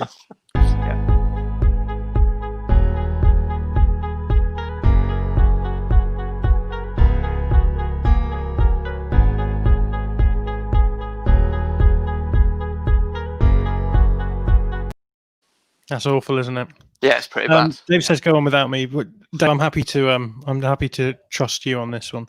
Maybe it'll look a bit suspicious if you go on to win this. But if you want to submit as much as you've done, we can go with that, and we'll take your word on it from after that. So let's start giving the answers. Here we go. Right. So should we start with the wall? Yep. So here we are. What I'll do is I'll throw up the just the coloured groups so that you can see what the answers are without knowing what the themes are. So there you go. I'll get rid of our logo for a bit just so you can see them all. Do you want to? You've not seen? Have you seen the answers? Yeah, have you seen the answers? No, I haven't. No, you I've haven't. Not seen them before. No. Do you want to suggest any links between? Yellow would be Scottish internationals. Yeah, that's right. So all of the all the players in the yellow group have been capped for Scotland. Yeah, that's one. The green group: Butler, Baker, Cook, Bowyer. They are all professions. Very good. All of those have names that were professions. The light blue group, so Mick Jones, Rod Wallace, Liam Cooper, and Eddie Gray. Again, it's a surnames thing. So Jones, Wallace, Gray, and Cooper. They're all players who've got surnames shared by other Leeds United players. Yes. So yeah, Vinnie Jones, Mick Jones, Rod and Ray Wallace, is it? Yeah, Rod and Ray. Yeah. Obviously the Gray brothers, and then Terry Cooper and Liam Cooper. Yeah. The pink group, is that the only one left? Yeah. The pink group is tricky. This is really hard. But all of these players were born in 1987. So Max Gradle, Ross McCormack, Robert Snodgrass, and Bradley Johnson, all born in 1987. So well done if anyone got any of these. I'll be impressed with that. Right. I'm just trying to keep up with the comments. With the scoring, yeah, it was. What did we do with the scoring? Let me throw up the sheet again. So 4 points for each correct group and 2 points for each correct theme. So if you got any of the themes correct, I know a few people did, then you get 2 points for that. And if you managed by accident to get the correct group, then you get 4 points for that. Yeah. I'll be interested to see if anyone. Yeah, Bridgie says no candlestick maker. Yeah, butler, baker, cook. Yeah, I'm sure someone's managed to get that one. The next round was the season so far. So let's go through those. So question 1 was about the Liverpool game. Who were the first 2 players brought on for Leeds in the 2020-21 Premier League season? So Darren, you've got the answers there, have you? I do indeed. Yeah. Yeah. So who were those 2 players? So it was Tyler Roberts and Rodrigo. Yeah. So question 2: who won and gave away a penalty in the Fulham game? Fulham's left back Joey Bryan. Leeds played with a strike partnership for the first time this season against Sheffield United. Who were they? Tyler Roberts and Patrick Bamford. Leeds played Manchester City when Guardiola's team were going through something of an injury crisis. Who did City end up playing as up front as a lone striker? Riyad Mahrez. Question 5: Wolves ended up nicking a late goal against Leeds when they visited Elland Road. Raul Jimenez scored it, but in what minute did he score? In the 70th minute. Leeds thrashed Aston Villa 3-0 at Villa Park, but what was the score at half-time? That's question 6. 0-0. Question 7: Leeds have struggled against sides like Leicester, who play in a 3-4-3 formation. Who did Leicester play in their back 3 against us? Christian Fuchs, James Justin and Wesley Fofana.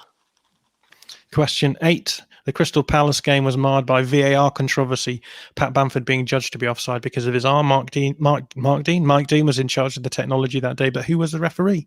It was Chris Kavanagh.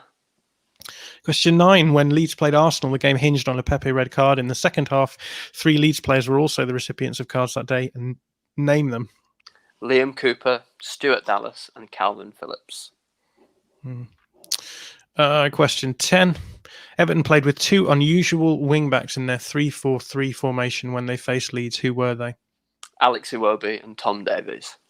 I should say, by the way, you get points for each one of these answers. So if there's 3 people, it's 3 points. If there's 2 people, it's 2 points.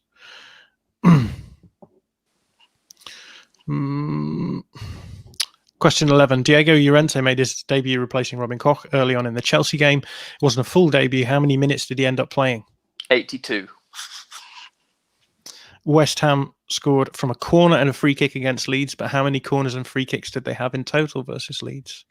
So 18 in total, which was 6 corners and 12 free kicks. Pablo Hernandez made a name for himself assisting 2 goals in the Newcastle game after his substitution. Who assisted the other 3 goals? So this was Rodrigo with a header against the bar, Jack Harrison and Matthias Klick. So 3 points for that one. Question 14: Stuart Dallas finally scored from outside the box against Manchester United, but who passed him the ball? And that was Rafinha. And then finally, Leeds beat Burnley thanks to a Patrick Bamford penalty in the first half. How many penalties have Leeds taken in total this season so far? And the wording is important. And it's 4 because it includes the retaken, the penalty which needed to be retaken. Yeah, that's right. So let us know how you're doing so far with the with your points. But yeah, that's the second round done.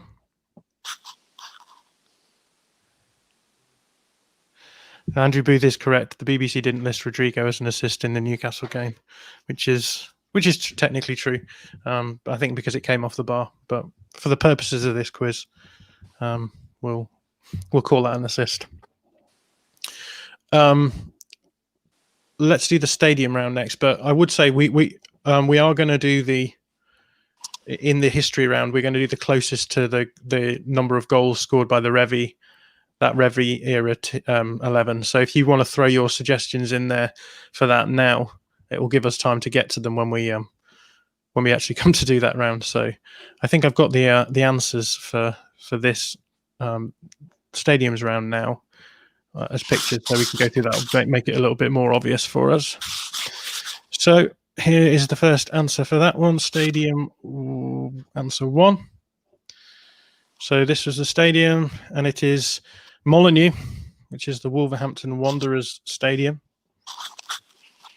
Stadium number 2. I think you'll have mainly got this one. This is the Etihad Stadium or the City of Manchester Stadium. Darren probably calls it the Eastland Stadium or something. I still call it Main Road. Stadium answer 3 is this one. So this is the DW Stadium where Wigan Athletic play. Well done if anyone of you got that. Stadium 4, I'll be surprised if you didn't get this because there's a very big clue right next to it. It's obviously the River Thames, and that's Craven Cottage and Fulham. Stadium 5. This is the first of the European stadiums. Here's the Mestalla Stadium that Valencia play in. Stadium 6 is the Schwarzwald Stadion. Schwarzwald, as you will all know, means Black Forest, and that's what you can see in the top corner there, forest, which is blackish. So that's where SC Freiburg play. Stadium number 7 is... I'll be impressed if anyone got this as well, to be honest. But it's the Anoeta Stadium or the Real Arena, which is where Real Sociedad play. And then last but not least, and if you haven't got the link yet, this should probably help you. The Stade de Moustoir, which is where Lorient play.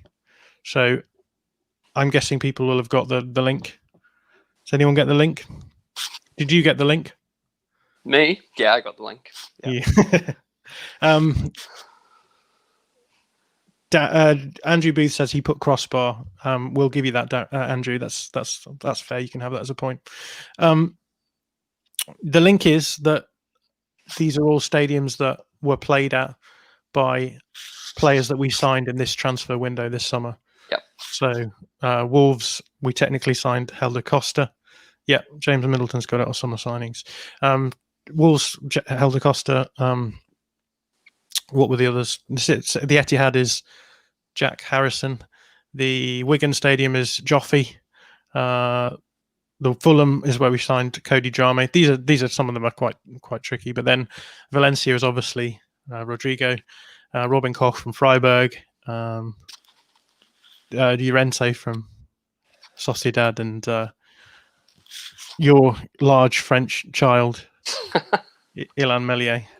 So let us know how well you did on that one. Let me get rid of this picture from our faces. There we go. Right, do you want to do your round? Yeah, indeed. So 1 point for every first team sponsor since they were introduced in 1981, with 18 points available for RFW, which is RF Winders, Systime, WGK, Lion Cabinets, Burton, Topman, Yorkshire Evening Post, Admiral, Thistle Hotels, Packard Bell, Strongbow, White and Mackay, Bet24, Red Kite, Netflights.com, Enterprise Insurance, 32 Red, and SBO Top. So how many did people get? 15, I think, was the maximum. I'd be interested to know which ones you didn't get, Casey. I guess people will get RF Winders or whatever it is because it's the first one, but then there's a few in between, isn't there, where you kind of think, oh. Yeah, absolutely. And you were saying earlier, John, that Packard Bell was the last iconic one. Yeah, that's the one I was talking about. Yeah. KC missed. Can't believe I forgot Burton. Ooh. KLUFC says all Leeds, aren't we? Well, we are all Leeds. I'll throw that up in there. Dave Play got 14, everything from Burton onwards. That's impressive. Decent. Good stuff. Yeah, absolutely.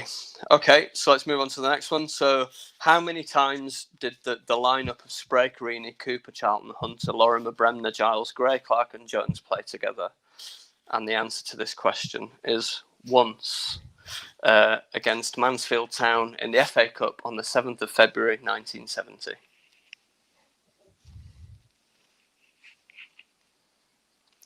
And the that lineup's collective total of goals for Leeds United is 936 goals scored by those 10 Did anyone players. throw these down?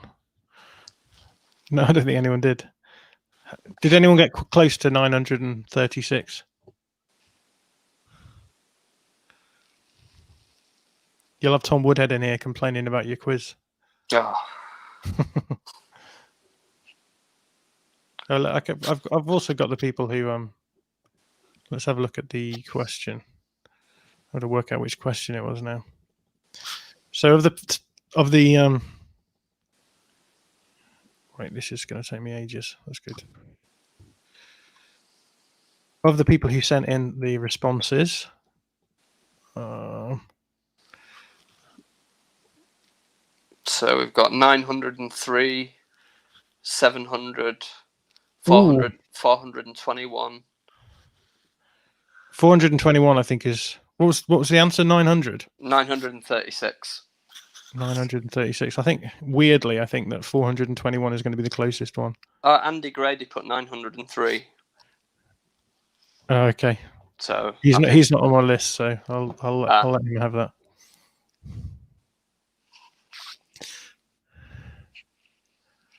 Well done. Yep. Is that the last? There's one more, which is the league yes. finishes. Just bear with me a sec. This is being a dickhead. Okay, so the league finishes between 1990 and 2004. So 1990 to 91, we finished 4th. Then in 91-92, we finished 1st. Then in 92-93, we finished 17th. And that was when it was still 22 or 24 team division, so we didn't get relegated. 93-94, we finished 5th. 94-95, we finished 5th. 95-96, we finished 13th. 96-97, we finished 11th. 97-98 was 5th. 98-99 was 4th. 99-2000 was 3rd. 2000 to 2001 was 4th. 01 to 02 was 5th. 02 to 03 was 15th.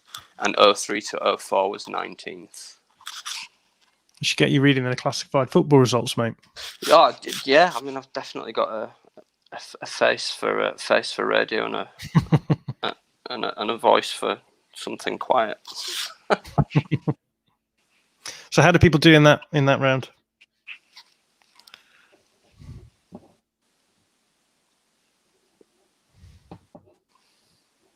There were 14 points available. There was lots of points available in your round. Eventually, there were.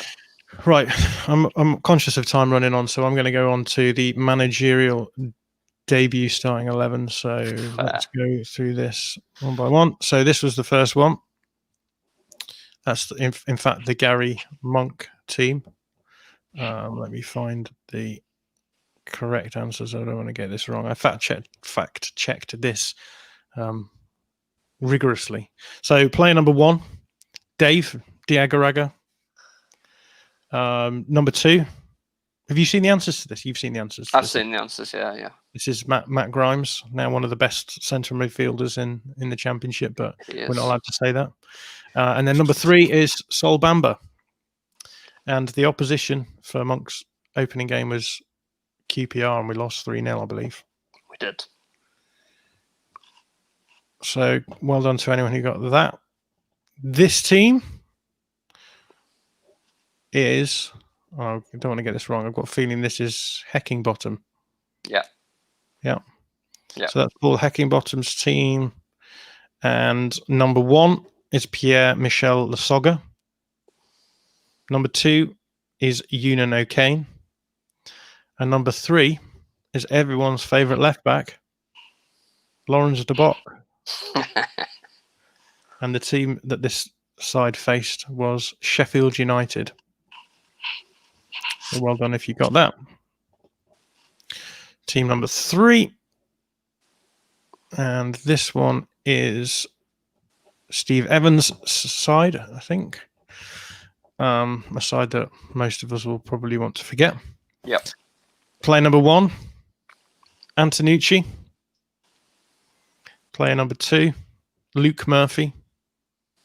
And player number 3 is Sol Bamba again. And the opposition that this team played against was Fulham. So well done on the third 11. The fourth 11 is a familiar one. Should all have got this. This is Marcelo Bielsa's first game in charge. Oh, one of my very favourite ever days, that. Yeah, it was good, wasn't it? Yeah, it was. And I just want to make sure I get this absolutely correct. Obviously, it was against Stoke City. Up front was Kemar Roof. Number 2 was Gianni Alioski. And number 3 was Gaetano Berardi. So that's team number 4. And then team number 5 is this one. And that is, I think it's Uwe Rösler's team. Yep. But if you're from Yorkshire, you probably say Uwe Rösler. Uwe Rösler. So number 1 is Sam Byram, marauding forward. Number 2 is Adiemi, and number 3 is Buluski. And this team played against Burnley. I think it was a 1-1 draw, if I'm correct. So well done. How did people do here? Jacob says, John, could you remind us of the scoring system for the stadiums round? Yeah, it's 1 point for the team and 2 points for the name. Let me just check that. I've got the file somewhere.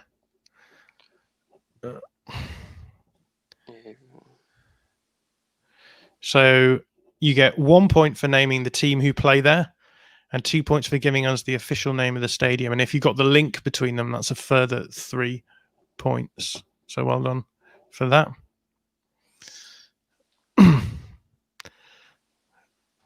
Mighty White's pod says they've got Grimes and Diago Rago the wrong way around. That's fine. You can have them. No problems. I'll put that down to Transfermarkt. Who was 2 on the last one? It was Tom Adiemi, I think. Yeah. Let me just check. Yeah, it was. Yeah. I can't remember anything about Uwe Rösler. Not a single thing. He wasn't there for very long. It was No, like it 8 wasn't. games or something, wasn't it? Yeah. So keep totting your scores up, and we will we'll do the final scores on the doors after this, which is the Know Your Metric answer. So the first Know Your Metric was the top 5 players in XG per 90 minutes. So number 1, Patrick Bamford. No surprises there. Number 2, Rodrigo. So if you got Patrick Bamford in first place, you get 1 point. If you got Rodrigo in second place, you get 1 point. If you got Mateus Klick in third place, you get 1 point. If you got Jack Harrison in fourth place, you get 1 point. And if you got Rafael Diaz Beoli in fifth place, then you get 1 point. But if you pronounced it like that, you get no points. Darren, do you want to do the pass completion rate one? Pass completion rate. So if you get Liam Cooper first, you get 1 point. If you get Pascal Struijk next, you get another point. If you get Robin Koch next, you get another point. If you get Ilian Meslier next, you get another point. And if you get Calvin Phillips finally, you get another point. So Cooper, Struijk, Koch, Meslier, and Phillips are the top 5. And then the third one is nutmegs. And I think you'll be surprised to hear that Pat Bamford actually has the most nutmegs per FB ref this season with 4. And then there's 4 players on 2 each. And those 4 players are, and it doesn't matter which order you got these in, as long as you got them in second to fifth, Luke Ayling, Helder Costa, Rafinha, Giancarlo Poveda, and that's it. So Pat Bamford top, Luke Ayling, Helder Costa, Rafinha, and Jan Poveda. And next is tackles 1 per 90. And at number 1 is Stuart Dallas. At number 2 is Matthias Klick. At number 3 is Luke Ayling. Number 4 is Liam Cooper. And number 5 is Calvin Phillips. So I was quite surprised to see Dallas up there. Yeah. And then the fifth one was yellow cards per 90 minutes.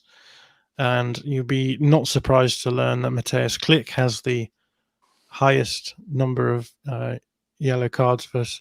Actually, looking at this, they've not sorted it properly because Calvin Phillips has 0.35. Yeah. And Klick has 0.29. So Calvin Phillips, in fact, has the highest number of yellow cards per 90 minutes. Matthias Klick has the second number of yellow cards. And then Liam Cooper has the third. Stuart Dallas has the fourth. And Luke Ayling has the fifth. So, yeah, sorry about that. There's something going on in their coding there that they're not in the right order.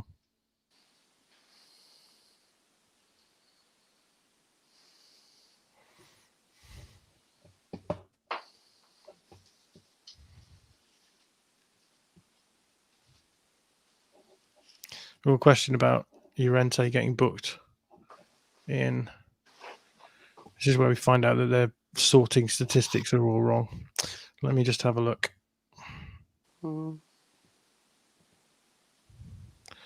Yeah, Diego Llorente, in fact, did have a yellow card. So let me work this out again. Right, this is it now. This is the correct order. I apologise for this. Diego Llorente is first. This is for yellow cards.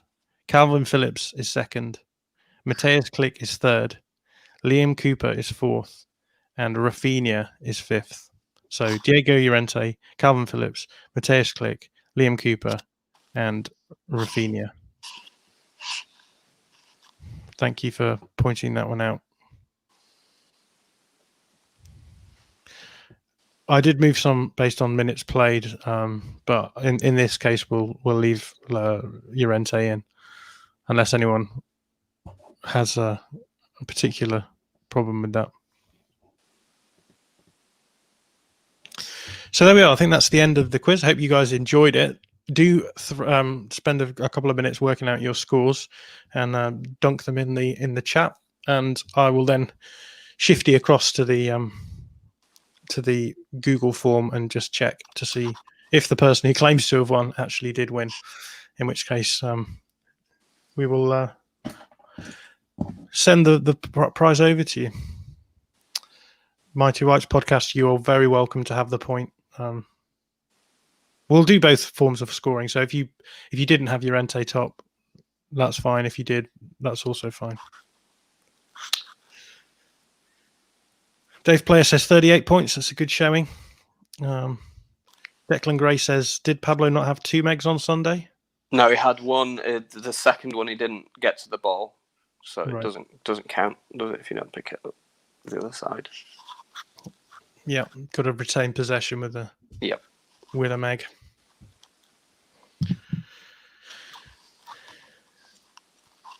George Fairbrother says 57 points, joint effort. That's a very impressive score. That's currently the record. Christian Norley says, not a clue. I stopped counting after a while. Because you had so many of them, right? Jacob Stanbury says 65, but I didn't enter the Google sheet. Oh, Jacob.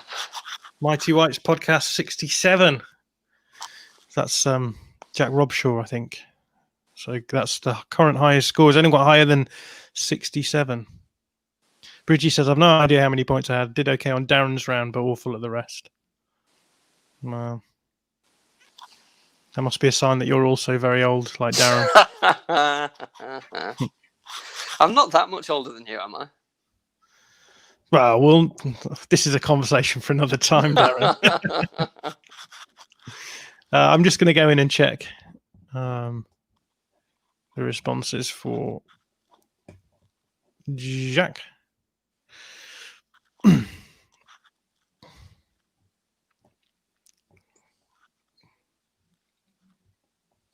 These all look very good.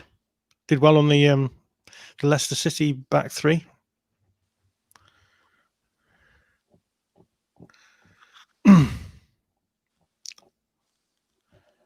Have we got any advances on 67? Oh, Bradley Stead, 66, just behind. Rishad, 44. You said you didn't do well, but 44 is a good result. Was way too confident on my first 11 answers. as in first 11s rather than the first 11 answers. But so as things currently stand, I think it's going to be Jack who is the winner of this, unless anyone's still totting up their scores. We'll give another minute on this, but Darren, thank you so much for joining us. It's always fun to chat with you. How do you think you would have done if you'd have done the quiz? Ooh, I think I'd have done all right on the season so far. I think I'd have done okay on the managerial debuts. I think I would have struggled with the stadiums. Stadiums is tough. Yeah, and I would have really crapped out on the Only Connect wall because I would have only got Scottish internationals, of which there were 7. So I think I would have really struggled to move the others around. I think maybe next time we'll make the Only Connect wall a bit easier. But I think there was enough questions in there that people could get their teeth into. Yeah, so definitely. hopefully something for everyone. Yeah, I'd be interested to see. Maybe I'll send this to Stats Andrew Dalton. Yeah, we banned him, didn't we? We banned him, yeah. But I'll send him this video, and we can see how many he got. But unless anyone is going to come in with a late charge for the for a plus 67 score, then I'm happy to award this to Jack Robshaw of Mighty Whites podcast. So congratulations, mate. Well done, Jack. Thank you all for tuning in. It's been great having you with us. We've had about 40 people watching on through this, I think, through the whole thing, and we'll maybe do another one of these at some point. It's great to have you around. Do keep an eye out on our Twitter account, which is at All Stats Aren't We, for various things this week. I think we'll do a review podcast after the game tomorrow, and then I'm going to do a preview episode, hopefully with Nathan A. Clark, Spurs fan, who you might have seen on Twitter.